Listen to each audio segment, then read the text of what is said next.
Hey guys, it's Kozak, author of adult urban fantasy, and welcome back to my YouTube channel. Today I am doing a book review, but first of all I just wanted to say thank you guys so much for the amazing response to my booktube newbie tag video. I had a lot of new people comment and subscribe. I'm a little behind on replying to comments, but for you newcomers I did go ahead and subscribe to your channels, and I'm going to try to catch up on replying to comments and watching people's videos.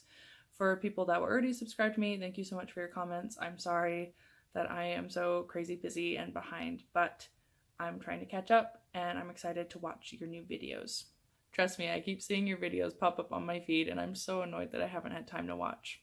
Alright, without further ado, I'm going to jump into my review of The Spellbook of Katrina Van Tassel by Alyssa Palumbo. I probably mispronounced that, but that's just the story of my life. I am kind of a redneck. Let's start with just the most superficial part of the review, which is of course the book cover. I don't think there's anything special about this cover. The only good part I would say is the trees up here, which are true to the setting of the story. However, I think this kind of boring girl in period dress with her back to us is kind of overdone. I feel like I've seen a lot of similar stuff on other books, so it really doesn't make this cover stand out at all. I feel like a good thing to do with this cover would have been to put fire, a campfire, a candle or something. If you've read the book or if you will read it, you'll understand why, but I feel like that was a missed opportunity.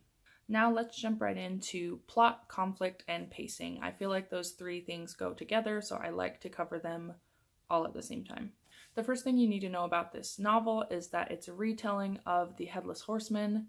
It tries to sell itself as a very unique and interesting take on the story. However, for the first third or half of the book even, it doesn't really deviate much from the original legend.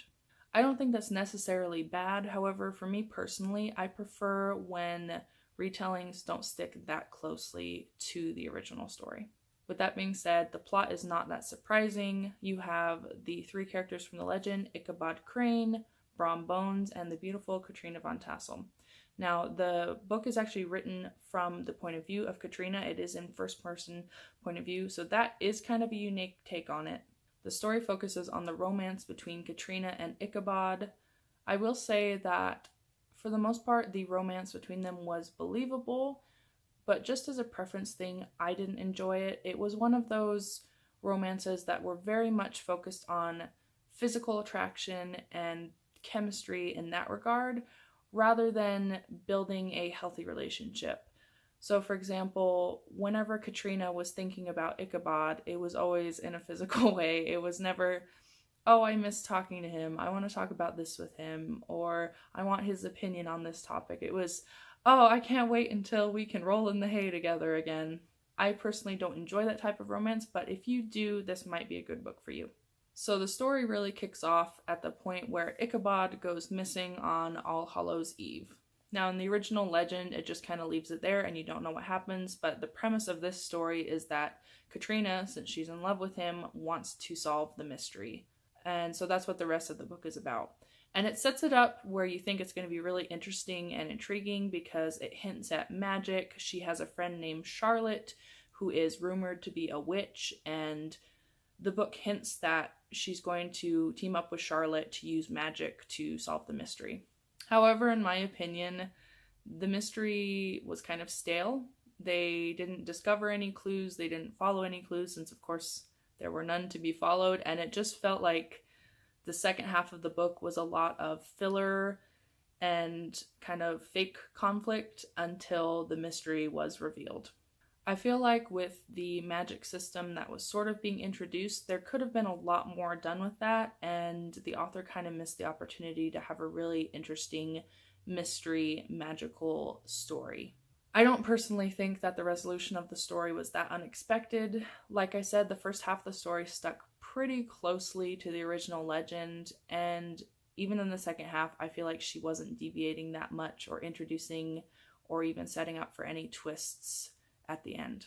I don't think that's necessarily a bad thing. If the author wanted to stick more closely to the story and be more true to it, that's not bad in and of itself. But if you prefer retellings that are more unique and creative and try to just take inspiration from the original story, then this one might be a little boring.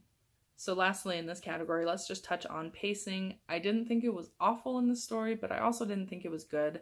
Like I mentioned before, the original legend is pretty much covered in the first half of the book, and then you're left in the second half to follow the mystery that Katrina's trying to solve, and the author didn't do it that well. I didn't feel like I was being propelled forward. It kind of dragged, and it didn't feel like I was being given breadcrumbs to lead me to the mystery. So in that regard, the pacing kind of fell flat. So let's move on to the next category, which is setting and description. And I honestly think that's the strongest point in this book. The descriptions were gorgeous. I don't ever feel like the author was too wordy or used purple prose. I honestly could picture myself in this setting. It was really well done, and I was impressed with that. I liked her word choice. I liked the way she set the mood. I didn't feel like anything was ever overdone, so I do think this is the strongest point in the book. All right, let's talk about characters, and I might get a little ranty in this section, so I do apologize for that. So the book focuses on the 3 characters from the legend, of course, and then you have this completely unique character, Charlotte, which is Katrina's friend, and then you have a few more characters that aren't that important to the story.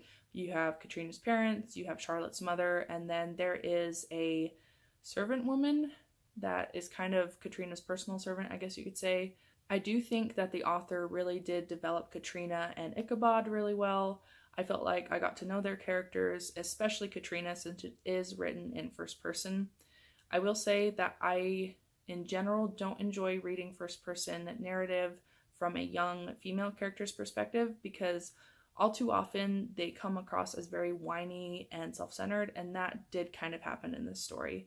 I got pretty irritated with Katrina on several occasions and for several different reasons, the most glaring of which being her relationship with Charlotte, her best friend. I was very frustrated with the author on this point because she could have set it up in a way to show a very strong and healthy relationship between 2 women. However, I felt like Katrina really used Charlotte as a tool throughout the whole book. It didn't ever feel like an authentic friendship. She really existed only to move the story along, and I was disappointed with that. I felt like the author kind of dropped the ball there, especially in a time where I hear people frequently talk about how they want to see more friendships between women in books. This was a missed opportunity. Now, Brom Bones, I didn't feel was particularly special. He was kind of that cliche bully jerk character. She tried to make him more deep and well-rounded with kind of a backstory between him, Katrina, and Charlotte. But to me, it didn't go deep enough, and it still just felt like lazy characterizations. Overall, Brom's character was really shallow and predictable, and I didn't like him that much. I didn't think he was that compelling. So Katrina's father was fine. He had strong characterizations. I could picture him in my mind. He wasn't that important to the story, but I still feel like he was pretty well developed for what role he did play. But one of my biggest pet peeves about this story is that the mother had no development at all. Like, I could not even tell you a single thing about her other than that was her character, Katrina's mother, and that was it. There are 2 or 3 interactions between Katrina and her mother in the book, and they were so bland and emotionless and just unbelievable that I just sort of put my hands in the air in disgust. I think the reason the author did this was because the servant woman that is kind of the personal servant to Katrina, I forget her name, I apologize, I probably should have looked at that, but she kind of plays more of a motherly role for Katrina, but even that felt inauthentic, especially just based on the fact that she was a servant to Katrina. And especially at the beginning where it tried to set up that relationship and show how close they were, supposedly, it felt like the author was more telling me as the reader rather than showing me, and that annoys me a lot. The last character, Charlotte's mother, really didn't do anything in this story. I don't think that's good or bad. She wasn't an interesting character and she didn't move the plot along, so nothing memorable about her. Oh, yeah, one more ranty thing. Okay, Katrina treated both Ichabod and her best friend Charlotte like crap. Like, honestly, I got so frustrated with her. She chews out Ichabod, she chews out her friend, she's always whiny and self-centered, and I got so frustrated with that. I couldn't figure out if it was that the author honestly didn't realize that that behavior came across that way, or if she was doing it on purpose, but I tend to think it was the first one, because why would an author write a first-person story and have the main protagonist be so annoying and unlikable? Obviously, Katrina has some likable things about her, or I wouldn't have finished the story, but it did kind of get on my nerves. There's one scene in particular where she's having an argument with Ichabod, and he kind of just rolls over and surrenders and, like, you know, lets her win the argument, even though she's insulted him and been really mean, and she doesn't even feel sorry that she was such a jerk. She's like, yes, I won, you know, in her head, because it's first person, and that really got on my nerves. Like I said, Katrina was still compelling, and I cared about what happened to her and about the resolution of the story, but she did grate on me from time to time. The next topic is going to be pretty brief, but it's writing style. I only want to comment on things that are really glaring and annoying in a book, and I will pull out an example. The author overuses this one certain sentence structure, and at first it didn't bother me because at the beginning of the book you don't notice patterns like that, but as I kept reading and going through each chapter, it was just over and over and over that she was using this kind of, I wouldn't say unusual, but definitely not standard, typical structure. And it's a perfectly fine structure to use for emphasis, but she would use it in places where it wasn't necessary, emphasis wasn't needed, and it didn't make any sense. So the structure is basically when you use the M hyphen, so it's that longer hyphen, to separate the main sentence and idea from like this small little kind of side thought that kind of complements one part. Let me show an example. I'm bad at explaining grammar. I was surprised, M hyphen, and somewhat uneasy, M hyphen, to notice Ichabod's cousin Giles Carpenter was present, ... and so on. That wasn't necessary. You could just say, I was surprised and somewhat uneasy to notice, blah, blah, blah, blah, blah. Like, the emphasis, I didn't feel like that was necessary there.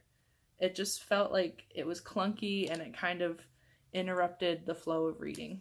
I couldn't find the specific page, but I remember distinctly while I was reading it through, there was this one paragraph at the beginning of a chapter where literally in the same just single paragraph she used that structure twice, so in two different sentences, and I just rolled my eyes because that's just overusing a structure, especially such an unusual structure that's supposed to kind of pull you out of the reading and emphasize something and be more dramatic. It was too much. It was annoying. Even as I was just flipping through the book to find an example for you guys, I found one on almost every single page. It was really frustrating. It was overdone. If an unusual structure like that is overused, it can distract your reader and frustrate them, and it kind of ruins the enjoyment of the story for them. So if you're a writer, I highly advise you to watch out for overusing your favorite unusual structure. You might think you're being really artsy and intelligent, but if you're using it too much, it actually can damage your story. So the best name I can think of for the next category is content warning or problematic things. I'm not even sure what to call it. So something I noticed at the beginning of the book was there's a scene where Katrina, Ichabod, and Brom are having dinner with Katrina's parents, and there's servants there because Katrina's family is wealthy and they're serving them, and I think some of the servants were black and some of them were white, and all the dinner guests, so everyone at the table, all these rich people, are going on and on about how great they are, that they pay their black servants as much as their white servants, and they look down on people that still have slaves and all this stuff, which is great. Like, we're all anti-slavery, but it just felt really tone deaf for these wealthy people to be sitting there going on about how moral and righteous they are when they've got their servants bringing them food. And there's no mention in the book of perhaps Katrina's father, for example, giving a more high-paying job to a black person or giving a more important job to a black person. It's their servants. It's not that woke, if you want to put it that way. I felt like it was a little tone deaf, and if that's something that might annoy you or offend you, maybe steer clear of this book, but it was really only that one scene. That scene just kind of rubbed me the wrong way, and it really felt like it served no purpose in the story other than to show the reader, oh, look how great Katrina is. She's so moral and ahead of her time and progressive. And I was like, seems so arrogant, and I don't know. It was just kind of an annoying scene. Oops, I moved my camera. Sorry. So the next part of this category is adult content. It's a romance novel. It has some sex scenes. I personally don't enjoy reading that kind of content, so I always appreciate when people warn me. So this is your warning. There are several sex scenes. They're not overly graphic or gross, however you want to describe them, but they do go into some detail and description about what's happening. I can't think of any other warnings to give you guys. As far as political leaning, this book does have feminist overtones, so if that's something that you like, I think this might be a good book for you. So that wraps up all the categories I want to discuss. Let's wrap up by saying who I would recommend this book to and what score I give it. First of all, I give this book a 2.5 out of 5 stars. The reason I didn't give it a 3 is because of the voice. Katrina did annoy me from time to time, and then I did think the ending was a little predictable. Overall, I do think it was a good read. I liked the characters for the most part. I wanted to know what happened at the end. I cared about the conflict and all that kind of jazz. I just didn't think this book was anything spectacular. Get back up there, ma'am. So who would I recommend this book to? Anyone that enjoys retellings, especially if you've been looking for a retelling of The Headless Horseman.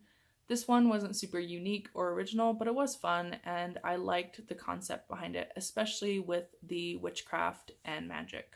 Even though Katrina did get on my nerves, I do think she was a strong protagonist, so if you're someone that likes a strong female protagonist, especially in a book that deals with kind of feminist issues, this would be a good book for you.